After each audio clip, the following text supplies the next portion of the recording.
चरण धुलाते हैं। लक्ष्मण जी ने धनुष उठा करके कहा, इसकी हिम्मत कैसे हो गई जो आपसे ऐसी बातें कर रहा है? राम जी ने प्रेम से कहा है, नहीं लक्ष्मण, जिसे जो यह चाह रहा है वह करने दो। लक्ष्मण जी ने कहा, नहीं ऐसा नहीं हो सकता, इसकी ये मजाल जो हमसे इतना सवाल करे। केवट ने एकदम से आकर के अपने आप को लक्ष्मण के हवाले कर दिया। ठीक है, मैं तुम्हारे सामने हूं, अपना बाण चलाओ और मेरा वध कर दो। इसमें तो मुझे बड़ी प्रसन्नता होगी, आपके हाथों से मरूंगा, मुक्ति को पा करके जाऊंगा। मेरे परिवार का सहारा आपको बनना पड़ेगा। मेरी तो टेंशन ही खत्म हो जाएगी, आप मेरे परिवार का सहारा बनोगे और मुझे मुक्ति मिल जाएगी। जैसे कि जन्म जन्म कोट कोट यत्न करने के बाद मुनि नहीं प्राप्त करते, वो मुझे मिल जाएगा। एकदम से अपने ही तर्कस में बाण डाल दिया लक्ष्मण। ये तो मामला ही खराब हो गया भैया, ये तो विजय इसकी ही है, मारने पर भी। यह है प्रेम, इसलिए कहा है, क्यों केवट के घर राम चरण धुलाते हैं, क्यों भिलनी की कुटिया में वो दौड़े जाते हैं। ये है प्रेम की कहानी, विश्वास की कहानी। ये है प्रेम की कहानी, विश्वास की कहानी। ये है प्रेम की कहानी, विश्वास की कहानी। ये है प्रेम की कहानी, विश्वास की कहानी। क्यों गए भिलनी के यहाँ पर राम? क्योंकि उनके गुरुदेव ने बताया था, जब वो उनके पैरों से लटक करके जाना चाहती थी कि मुझे भी साथ ले चलो, इस संसार रूपी जंजाल में मुझे क्यों छोड़ के जा रहे हो? तब उन्होंने कहा था,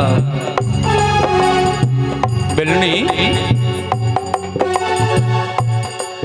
जिस तत्व परमात्मा की प्राप्ति करने की साधना से मैं उन्हें प्राप्त करने जा रहा हूं ना, वह साधन रूपी साध्य स्वयं तेरे यहाँ तेरे दर्शन करने आएगा।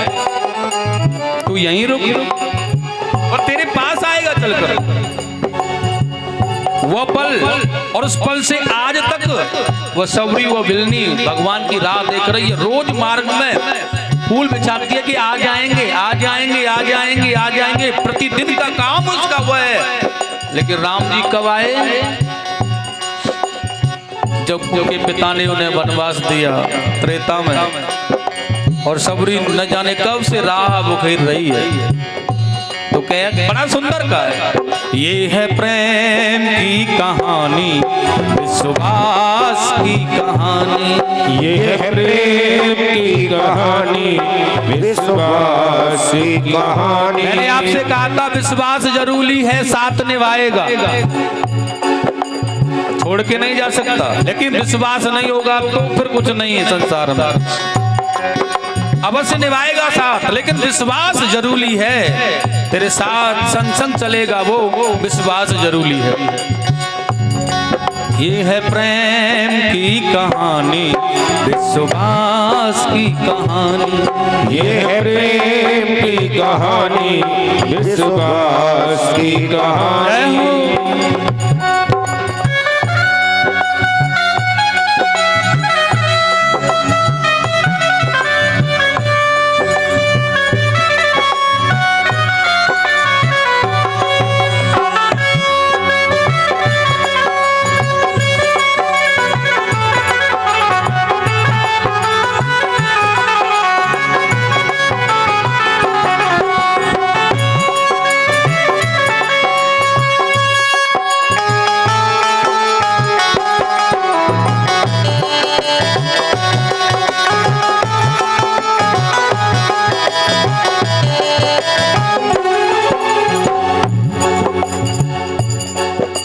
मीरा को जहर दिया गया और कहा कि यह तेरे ठाकुर जी का प्रसाद है। उस जहर को देकर के कह रहे हैं, और मीरा को यह सूचना थी कि यह जहर मुझे दिया जा रहा है। लेकिन जब उसमें भगवान का प्रसाद लग गया कि यह ठाकुर जी का प्रसाद है, तो फिर मीरा ने क्या किया, उस विष को पी लिया। जब भगवान का प्रसाद है तो मुझे कुछ होने वाला नहीं है। अच्छा, जहर है यह भी पता है, जहर है यह पता है, लेकिन फिर भी जहर को पी रहा व्यक्ति, क्योंकि विश्वास था कि यह प्रसाद है। और जब विश्वास नहीं होता तो क्यों पीती, इसलिए विश्वास था तो पी लिया।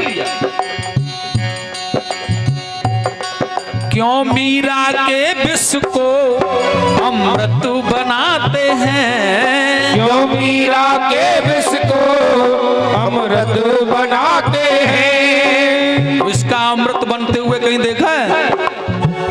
विष तो विष होता है भाई, अमृत कैसे बन सकता है? भोले बाबा से तो अमृत बना नहीं, वो तो विष ही रहा।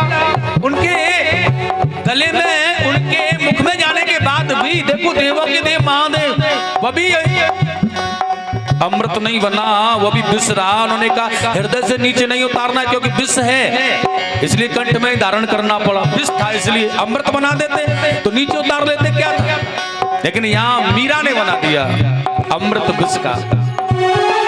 क्यों मीरा के विष का अमृत बनाते हैं, क्यों मीरा के विष का अमृत बनाते हैं। क्यों सूरा के पद को सुनने वो आते हैं, क्यों सूरा के पद को क्यों सुनने आते हैं। एक बार गोसाई जी ने क्या किया, सूरदास जी प्रतिदिन भगवान का दर्शन किया करते थे, और वह रोजाना पूछते थे भैया आज प्रभु ने क्या पहना है, क्या पहना। वह सब बताते थे कि आज यह पहना, यह पहना, आज वो पहना। उन्होंने कहा इसलिए 7 दिन के सारे वस्त्रों का ना सिस्टम नाप तोल लिया, इसलिए बता देता है। उसने कहा एक काम करो, आज प्रभु को नंगा ही खड़ा कर दो। फिर पूछा सूरदास जी को कि क्या पहना है, और वस्त्र न पहना है भगवान को। और फिर सूरदास से कहा सूरदास जी से कि आप बताओ क्या पहना है तुम्हारे कन्हैया ने। सूरदास जी हंस करके कुछ झमकी सी लेने लगे, नहीं बताया जा रहा। नहीं कहा क्या है बताओ तो सही, कि आज प्रभु देखे हमने नंगम नंगा, आज तो वस्त्र ही नहीं पहने हमारे गोविंद ने, और फिर भी बड़े सुहावने, बड़े सुंदर लग रहे थे। गोसाई जी ने कहा सूरदास की आंखें नहीं है, लेकिन हृदय की आंखें उनकी रोज भगवान का दर्शन कर रहे, इसलिए कहा है। क्यों सूरा के पद को वो सुनने आते हैं, क्यों सूरा के पद को वो सुनने आते हैं। भैया ये है प्रेम की कहानी, विश्वास की कहानी, ये है प्रेम की कहानी, विश्वास की कहानी। ये है प्रेम की कहानी, विश्वास की कहानी, ये है प्रेम की कहानी, विश्वास की कहानी।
क्यों संतों की कुटिया में वो आकर रहते हैं, क्यों संतों की कुटिया में वो आकर रहते हैं। क्यों संतों की कुटिया में वो घर घर आते हैं, क्यों संतों की कुटिया में वो घर